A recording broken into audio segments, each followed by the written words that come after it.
150वें वर्ष वंदे मातरम, मैं अभी वो बात कहूंगा और मैं बात कहूंगा और हमारे मंत्री जी उसका जवाब देना। सत्ता पक्ष के लोगों को याद दिलाना चाहता हूं, सत्ता पक्ष के लोगों की जो पार्टी आज है भारतीय जनता पार्टी, जिस समय गठन हो रहा था, तमाम विरोध के बाद भी उस समय के उनके राष्ट्रीय अध्यक्ष जो चुने गए थे, उसमें जयप्रकाश जी की तस्वीर लगा करके भी उन्होंने लोगों को ये भ्रम फैलाने की कोशिश की कि जेपी के रास्ते पर भारतीय जनता पार्टी चलेगी। बताएं माननीय मंत्री जी, आप कितने सेकुलर हैं आज? मैं आपका धन्यवाद देता हूं कि इस ऐतिहासिक चर्चा जो 150वीं वर्ष में हो रही है, उसमें मुझे बोलने का मौका मिल रहा है।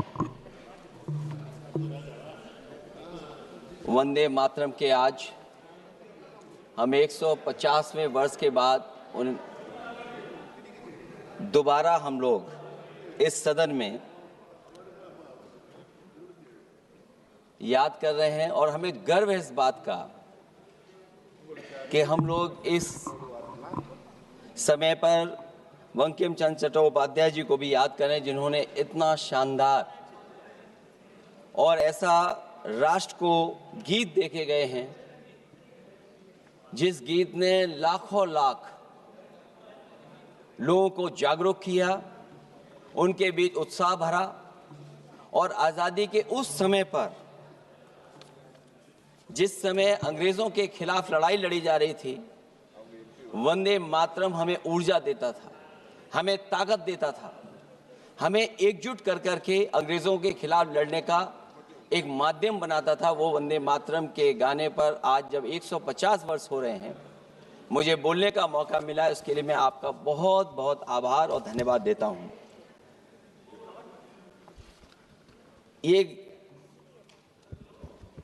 वंदे मातरम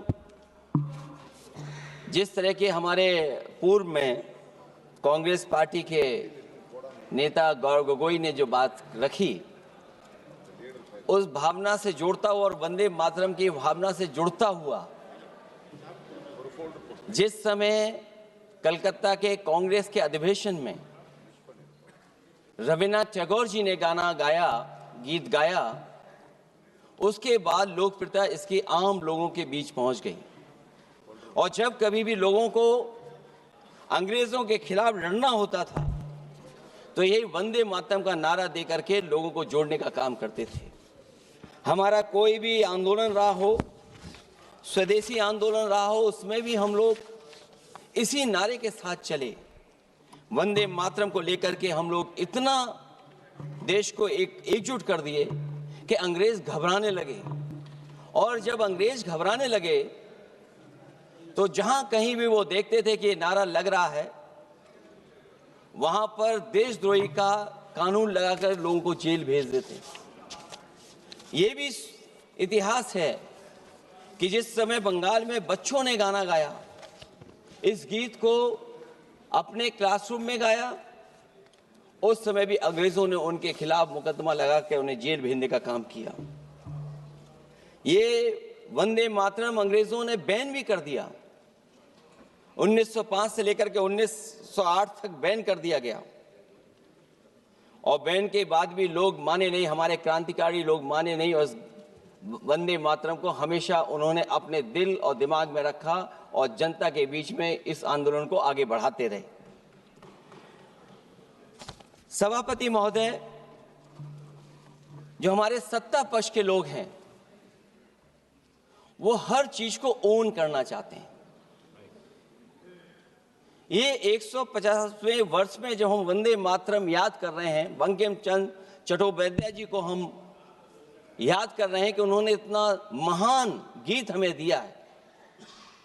सत्ता पक्ष के लोग समय समय पर हमें देखने को मिलता है कि जो महापुरुष उनके नहीं हैं या जो चीज उनकी अच्छी नहीं है, उनको वो ओन करना चाहते हैं। 150वें वर्ष वंदे मातरम, मैं अभी वो बात कहूंगा और मैं बात कहूंगा और हमारे मंत्री जी उसका जवाब देना।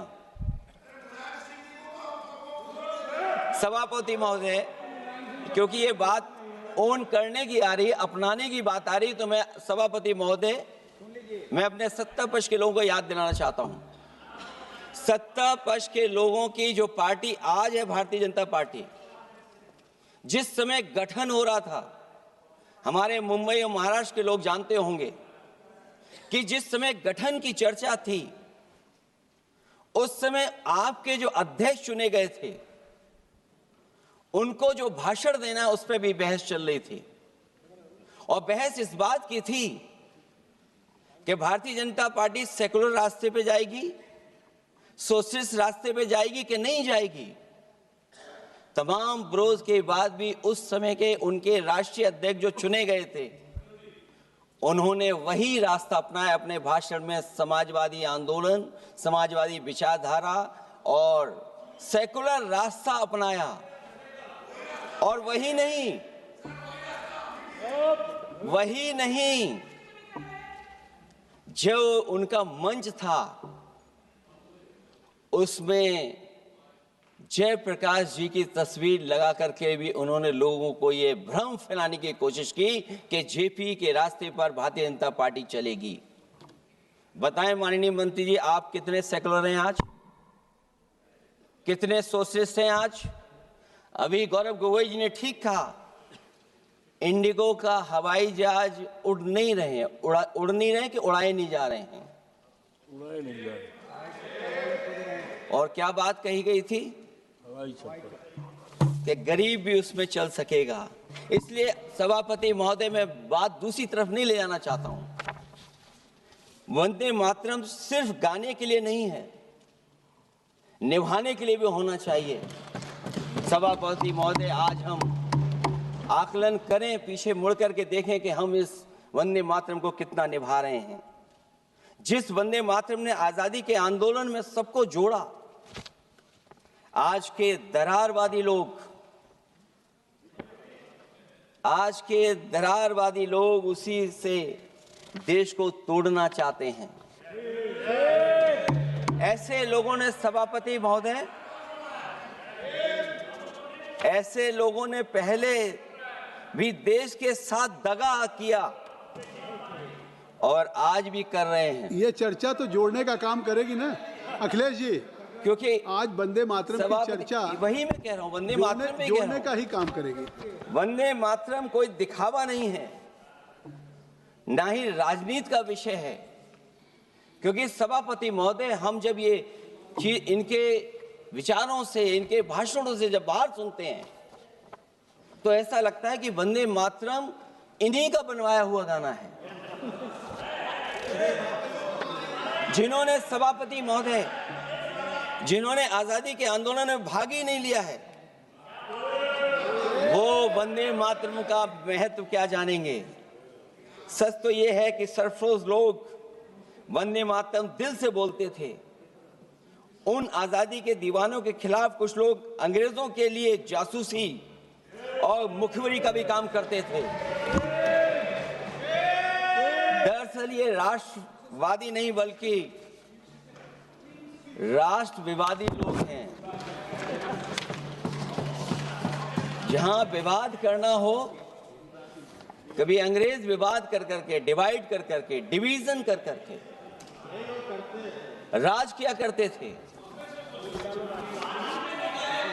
सभापति महोदय, आज भी वही रास्ता कुछ लोग अपना रहे हैं। वो डिवीजन का रास्ता अपना रहे हैं, डिवाइड का रास्ता अपना रहे हैं, दरारवादी रास्ता अपना रहे हैं। इनका इतिहास खंगाला जाए कि इन्होंने आजादी के पहले और आजादी के बाद वंदे मातरम क्यों नहीं गाया। ये सभापति महोदय, आज जब हम वंदे मातरम पे इतनी चर्चा कर रहे हैं, जिस भाव से हम लोग यहाँ बैठे हैं, कम से कम ये भी खंगाला जाए इतिहास में कि वंदे मातरम कुछ लोगों ने कब गाया। उन मुखबरों से ये सवाल पूछा जाए कि स्वतंत्रता के बाद भी उन्होंने अपना गीत क्यों बनाया। उनकी एक रंगी सोच ने तिरंगा क्यों नहीं फहराया। वंदे मातरम सियासत के झूठे राष्ट्रवादियों के लिए नहीं है, गलत लोगों की गलत मंशा पूरा देश समझता है और केवल यही नहीं ओन करते हैं, कभी कभी भारत माता का जो चित्र है, जो पेंटिंग कभी बंगाल के महान लोगों ने बनाई थी,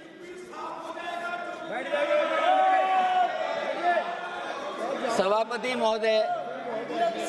महोदय इनको देख लीजिए और फिर बैठ जाओ। सभापति महोदय, राजभर जी आप बैठिए, आपके नेता बोल रहे हैं। सभापति महोदय, वंदे मातरम का भाव ये भी था कि कम्युनल पॉलिटिक्स नहीं चलेगी और कम से कम हमारे उत्तर प्रदेश के साथियों ने कम्युनल पॉलिटिक्स को अंत किया है वहां पर जहां से कभी इन्होंने शुरू की थी। और सभापति महोदय, वंदे मातरम एक भाव के रूप में हमारे अंदर बसा है, चाहे उसके शब्द ना याद हो, चाहे अर्थ ना मालूम हो, चाहे पूरा याद ना हो, उस सच्चे भारतीय के अंदर देश प्रेम की भावना जगाने के लिए इसके दो शब्द ही काफी हैं। जो सच में देश की एकता और अखंडता चाहते हैं, जो भाईचारे को बुनियाद मानते हैं, उनके लिए दो शब्द भी पर्याप्त हैं जो इस वंदे मातरम से हमें मिलते हैं।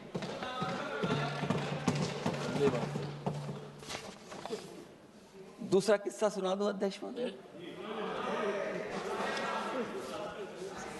सभापति महोदय, इनका इतिहास खंगाल लीजिए, पूरा निकाल लीजिए। चुनावी सभाओं में कभी बाबा साहब भीमराव अंबेडकर जी की तस्वीर ये लोग नहीं लगाते थे। ये बात अगर सही हो तो बता दो। और ये तस्वीर कब लगाना शुरू किए? इनका एक सहयोगी साथी संगठन, जिस समय समाजवादी पार्टी और बहुजन समाज पार्टी ने मिलकर के इन्हें उत्तर प्रदेश में हरा दिया था, उसी दिन के बाद से बाबा साहब भीमराव अंबेडकर की प्रतिमा और तस्वीर लगाने लगे।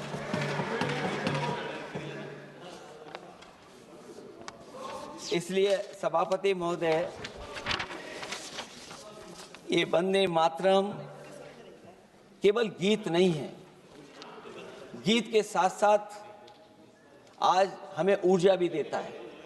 उस समय क्रांतिकारियों को ऊर्जा मिलती थी, एकजुटता का नारा था, हम साथ लेकर के चल रहे थे सबको, और देश के सभी लोगों ने जाति धर्म को भुला करके एक साथ मिलकर के वंदे मातरम के सहारे अंग्रेजों को भगाने का लगातार कोशिश की। और अंततः परिणाम ये हुआ कि जब देश जागा, वंदे मातरम के साथ साथ जय हिंद का नारा, इंकलाब जिंदाबाद का नारा लगा करके अंग्रेजों को इस देश से भगाने का काम किया।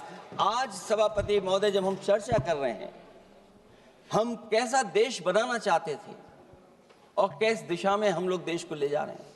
सभापति महोदय, मुझे अच्छा लगा कि प्रधानमंत्री जी ने वो बात याद दिलाई कि अंग्रेजों के जमाने में अगर बच्चे भी वंदे मातरम गा देते थे तो उन्हें देशद्रोही के कानून से जेल भेज दिया जाता था। आज जब हम आजाद हो गए हैं तो आज देखिए उत्तर प्रदेश में क्या हो रहा है कि जो प्राइमरी स्कूल है वो बंद किए जा रहे हैं। 26,000 से ज्यादा स्कूल बंद हो गए। और जब बच्चों को पढ़ाने के लिए हम लोगों ने जिम्मेदारी उठाई, पीढ़ी के समाज के लोगों ने जागरूक होकर के पढ़ाने की कोशिश की, तो कभी अंग्रेजों ने मुकदमा लगाया था बच्चों पर देशद्रोह का। आजादी के बाद भारतीय जनता पार्टी की सरकार ने वहां पर मुकदमे उन पे लगाए जो पढ़ने गए और जो पढ़ाने गए।